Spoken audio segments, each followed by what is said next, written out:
इसके लिए हमारे पास डेफिनेशन है नंबर सीक्वेंस की। सबसे पहले a number sequence is a list of numbers arrange in an order.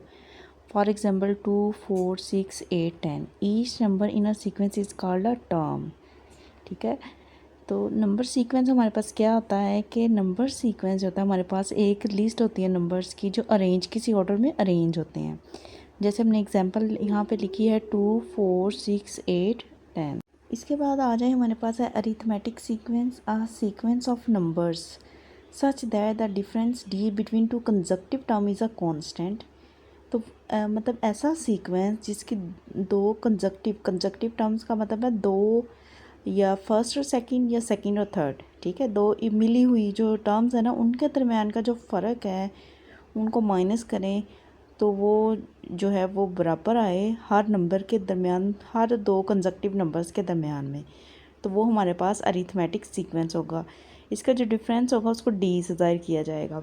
ठीक है, इसकी जनरल फॉर्म क्या होती है? A1 plus D, A1 plus 2D, A1 plus 3D। A1 इसमें फर्स्ट टर्म है और D जो है वो कॉमन डिफरेंस है। इसकी जनरल टर्म किस तरह से लिखी जाती है? AN is equal to A1 plus N-1D। ठीक है, अभी आपने इसकी डेफिनेशन ही करनी है, उसके बाद जो है वो हम इसमें और सीखेंगे कि जनरल टर्म कैसे फाइंड आउट की जाती है। Find an arithmetic sequence while AN is given. जब जनरल टर्म दी हो तो अरिथमेटिक सीक्वेंस कैसे फाइंड आउट करते हैं। उसके बाद टर्म टू टर्म रूल और position to term rule. Next जो है वो मज़ीद जो है अपडेट्स के लिए और डिटेल लेक्चर के लिए आप लोग मुझे यूट्यूब चैनल पे ज्वाइन कर सकते हैं। Thank you so much students. ये हमारे पास जो है दो इसके एग्जांपल्स हैं। हमने ये बताना है ये अरिथमेटिक सीक्वेंस है या नहीं है। आइए चेक करते हैं। अरिथमेटिक सीक्वेंस चेक करने के लिए हमने दो कंसेक्टिव टर्म्स, ठीक है, दो या तो फर्स्ट और सेकंड, ये सेकंड और थर्ड या थर्ड और फोर्थ को हमने इस्तेमाल करना है। ठीक है, तो मैं पहले इन दोनों का डिफरेंस मालूम करूँगी, इनको फ़र्क मालूम करूँगी कि वो क्या है। 10 में से 7 माइनस करेंगे 3, 13 में से 10 करेंगे 3, 16 में से 13 को माइनस करेंगे तो 3। अब देखिए इसमें जो डी है वो 3 आ रहा है, तो इसका ये मतलब है कि ये अरिथमेटिक सीक्वेंस है। अब हम दूसरा सीक्वेंस चेक करेंगे, माइनस करेंगे इनको। 4 में से 1 माइनस करें 3, 9 में से 4 करें 5, 15 में से 9 करें 6। अब देखिए इसमें डी सेम नहीं आ रहा, तो इसका ये मतलब है कि ये अरिथमेटिक सीक्वेंस नहीं है। एग्जाम्पल से आपको अच्छे से समझ आ गई होगी कि आपने कैसे चेक करना है कि कौन सा अरिथमेटिक सीक्वेंस है और कौन सा अरिथमेटिक सीक्वेंस नहीं है। स्टूडेंट्स अब नेक्स्ट हमारे पास क्वेश्चन 2 टाइप का है कि फाइंड अरिथमेटिक सीक्वेंस AN हमें गिवन है। तो AN हमें दिया हुआ है 4n-3। हमने जो है सीक्वेंस फाइंड आउट करना है, तो उसके लिए हम n की डिफरेंट वैल्यूज़ पुट करेंगे। Put n is equal to 1, 2, 3। ठीक है, चलें पहले n को 1 पुट करते हैं। A1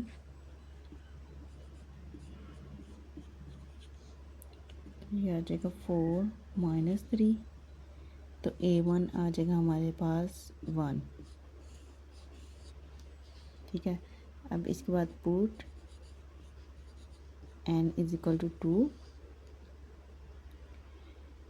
तो A2 आ जाएगा हमारा 4 इंटू 2 माइनस 3, 4 2 ज़ार 8 माइनस 3, तो ये आ जाएगा 5 माइनस करेंगे तो A2 आ गया हमारे पास 5। एक टर्म हम और फाइंड आउट कर लेते हैं।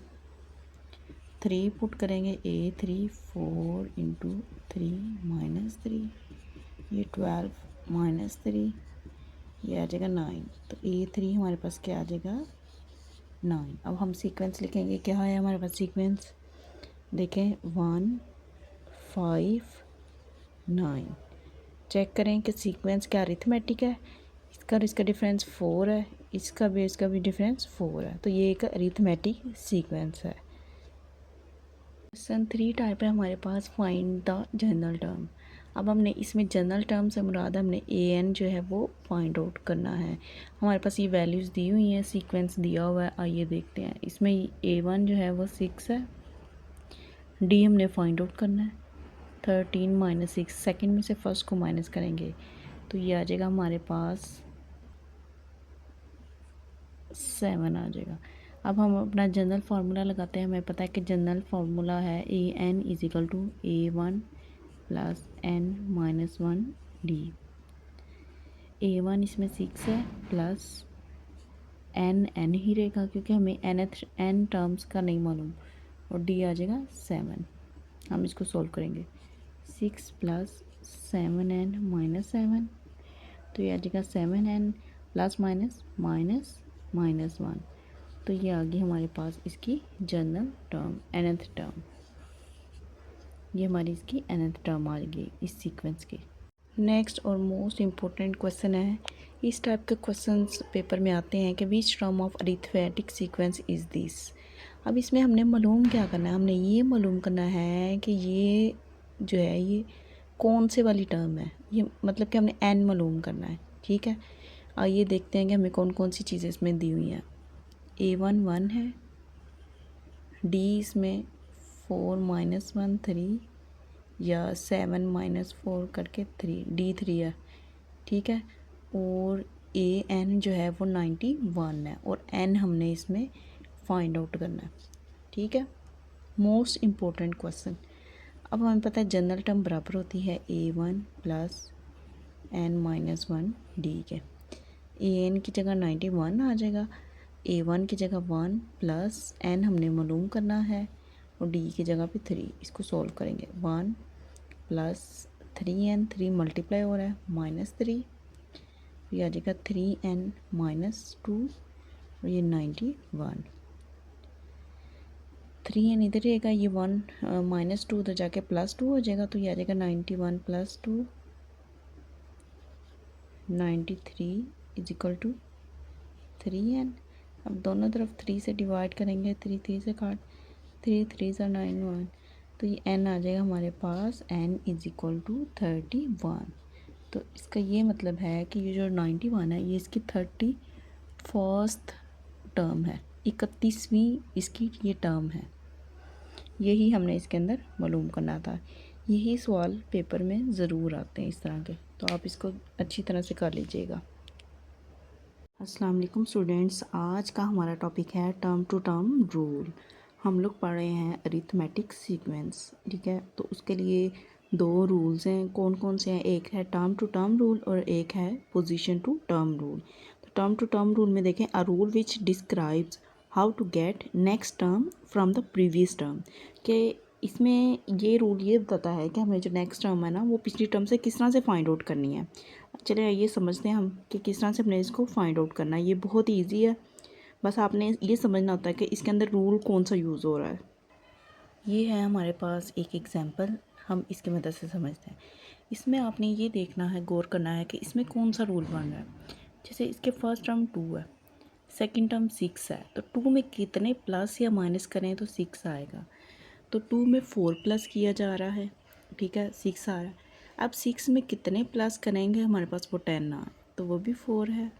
10 में कितने प्लस करेंगे 14 आएगा, तो वो भी 4 है। इसका ये मतलब है कि इस सीक्वेंस में जो रूल यूज़ हो रहा है वो +4 है, कि जो नेक्स्ट टर्म हमने लेनी है वो हमने प्रीवियस टर्म में 4 को प्लस करना है।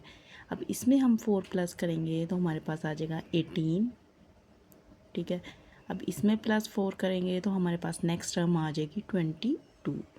अगर हम इसकी nth टर्म निकालना चाहें तो वो हमारे पास आ जाएगी an इज़ इक्वल टू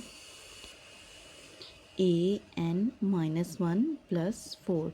मतलब कि प्रीवियस टर्म में हमने 4 को ऐड करेंगे तो हमारे पास जो है वो नेक्स्ट टर्म आ जाएगी। नेक्स्ट एग्जांपल देखें, एग्जांपल नंबर 2, 2 8 14। अब हमने इसमें देखना है कि इसमें कौन सा रूल यूज़ हो रहा है। अब 2 में कितने प्लस किए जा रहे हैं कि 8 आए, तो वो है +6, और 8 में +6 करेंगे तो 14। अब हमें रूल का पता चल गया कि इसमें जो है वो +6 किया जा रहा है। ठीक है, 14 में 6 प्लस करेंगे तो नेक्स्ट टर्म 20 आएगी।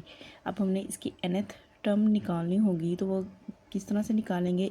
an previous term -6। n-1 का मतलब है कि पिछले वाली टर्म। अगर ये 2 है तो ये a1 होगा, a1 + 6। ठीक है, मतलब कि A1 में हम 6 प्लस करेंगे तो हमारे पास A2 आ जाएगी n-1 का। जिनको नहीं पता वो समझ लें, ठीक है। Thank you so much. अस्सलाम वालेकुम स्टूडेंट्स, नेक्स्ट हमारा टॉपिक है position to term rule. Position to term rule क्या होता है? Uh position to term rule defines the value of each term with respect to its position. मतलब कि हम इसमें पोजीशन के लिहाज से जो है वो टर्म का रूल फाइंड आउट करते हैं, ठीक है। और फिर हम इसको जो है वो आगे इसकी जो नेक्स्ट टर्म्स होती हैं उनको हम लिखते हैं। इसमें हमने टर्म टू टर्म रूल की तरह इसमें भी हमने इसका रूल यूज़ करना होता है, हमने देखना होता है कि इसमें कौन सा रूल इस्तेमाल हो रहा है, तो फिर हम पोजीशन के लिहाज से उनको डिफ़ाइन करते हैं। ये हमारे पास एग्जांपल नंबर 1 है, इसको हम सॉल्व करते हैं। पोजीशन टू टर्म रूल से 4, 8, 12, तो हमने मालूम करना है 8, 23, ठीक है। तो इसमें देखें फर्स्ट पोजीशन पे इसका फर्स्ट नंबर है, फर्स्ट टर्म है इसकी 4 और सेकंड पे है 8।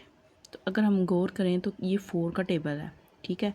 तो इसका ये मतलब है कि यहाँ पे 4 टाइम्स के टेबल में ये 4 के साथ मल्टीप्लाई हो रहा है और सेकंड 8, ठीक है। 4 2 ज़ार 8, 4 नंबर 3 पे आएगा 4 3 ज़ार 12 और यहाँ पे भी 12।